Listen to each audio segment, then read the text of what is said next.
Soybean দিয়ে বানিয়ে নাও এই রকম বলের মতো ফুলকো পরোটা। প্রত্যেকটা পরোটা একদম ফুটবলের মতো ফুলবে। সয়াবিন দিয়ে যে এত অপূর্ব স্বাদের পরোটা বানানো যায়, যেটা বাড়িতে একবার না বানালে বিশ্বাস হবে না। আর একবার যাকে বানিয়ে খাবে সে কিন্তু বারবার সয়াবিনের এই পরোটা তৈরির রেসিপির বায়না করবে। রেসিপিটার জন্য এখানে 50 গ্রাম সয়াবিন আমি জলে ভিজিয়ে দিলাম, আর একটা আলুকে আমি সিদ্ধ হতে বসিয়ে দিয়েছি। সয়াবিনটা জলে খুব ভালো করে ভিজে গেছে, তো চাইলে তোমরা 3-4 মিনিট সিদ্ধ করে নিতে পারো সয়াবিনটাকে। আমি জলে ভিজিয়ে রেখেছিলাম, খুব ভালো করে জলটাকে চিপে নিয়েছি। তারপরে এই জলে ভেজানো সয়াবিনগুলোকে একটা মিক্সার জারের মধ্যে নিয়ে খুব ভালো করে ঘুরিয়ে নেব। খুব ভালো করে ঘুরিয়ে একদম দেখো সয়াবিনটাকে এরকম কিমার মতো করে নিতে হবে। এবারে আমি কড়াইতে দিয়ে দিচ্ছি সর্ষের তেল। সর্ষের তেলটা গরম হয়ে গেলে দিয়ে দিচ্ছি গোটা জিরে।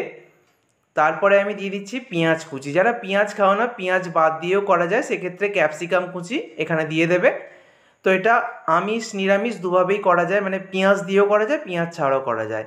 আদা বাটা, রসুন বাটা দিলাম।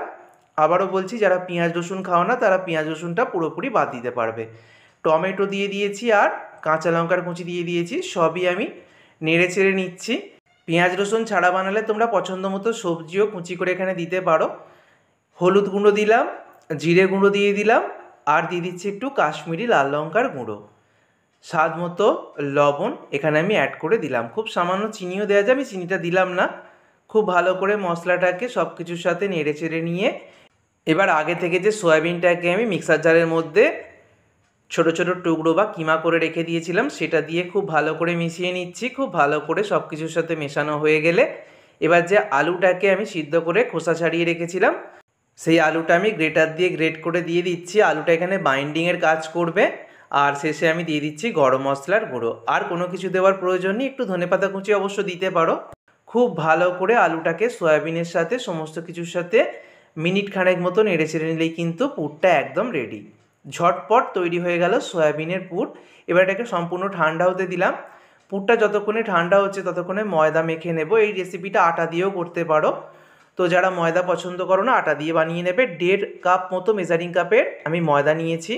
স্বাদ মতো লবণ, সামান্য চিনি, খুব ভালো করে মিশিয়ে নিচ্ছি ময়দার সাথে। আটা ময়দা মিশিয়েও কিন্তু করা যায়। এবারে আমি 2 বড় চামচ মতো সাদা তেল দিয়ে দিয়েছি। তেলটাকে খুব ভালো করে মিশিয়ে নেব। আটা ময়দা মিশিয়েও করা যায়, শুধু আটা দিয়েও করা যায়, শুধু ময়দা দিয়েও করা যায়, এটা যে যার পছন্দ। এবার নর্মাল তাপমাত্রার অল্প অল্প জল দিয়ে যেরকম আমরা ময়দা মাখি ওইভাবে পরোটা তৈরির জন্য ময়দাটা মেখে নেব। তো বন্ধুরা, অনেক রকম পরোটা তোমরা ট্রাই করেছো, তবে অবশ্যই বাড়িতে থাকা সয়াবিন দিয়ে পেঁয়াজ রসুন ছাড়াই হোক বা পেঁয়াজ রসুন দিয়েই হোক সয়াবিন পরোটাটা অবশ্যই ট্রাই করো। আচ্ছা, এখানে দেখো ময়দাটা মাখার পর রেস্টে রাখার কোনো প্রয়োজন নেই। হাতে সময় থাকলে অবশ্যই রাখতে পারো, আমি রেস্টে রাখলাম না।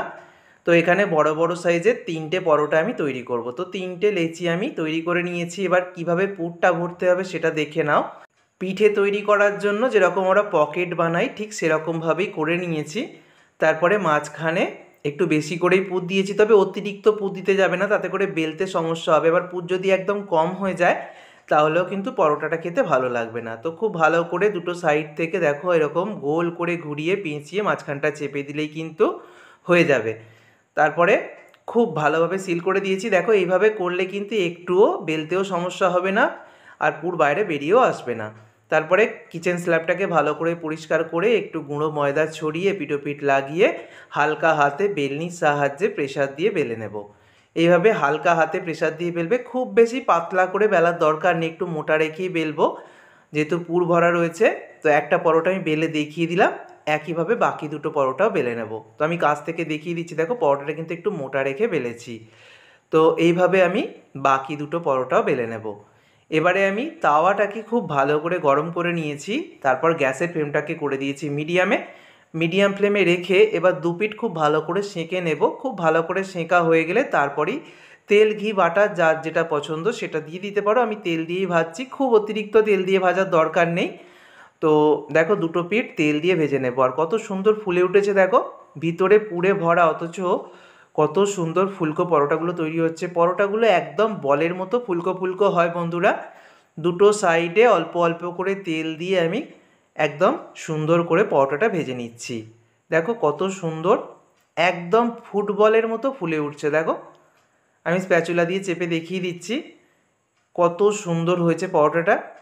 সমস্ত পরোটাই কিন্তু এরকম ফুলবে, ভিতরে কিন্তু পুরে ভরা রয়েছে সয়াবিনের। অথচ দেখো আমি দ্বিতীয় পরোটাটাও দেখিয়ে দিচ্ছি কতটা ফুলে উঠেছে, দেখতেই পাচ্ছ। এইভাবে একদম ফুটবলের মতো ফুলকো ফুলকো পরোটাগুলো বানিয়ে নিলাম। পুর ভরা সয়াবিনের পরোটা আশা করছি এর আগে কোনো দিনই ট্রাই করোনি। অবশ্যই ঠিক আমি যেভাবে দেখিয়েছি এইভাবে তৈরি করো, কথা দিচ্ছি বাড়ির সকলের ভীষণ ভালো লাগবে। ফেসবুক পেজ থেকে যারা ভিডিওটা দেখছো, ইউটিউবে রন্ধন পরিচয়কেও সাবস্ক্রাইব করে দেওয়ার রিকোয়েস্ট রইল। সকলে সুস্থ থেকো, সাবধানে থেকো। ভিডিওটা দেখার জন্য সকলকে ধন্যবাদ।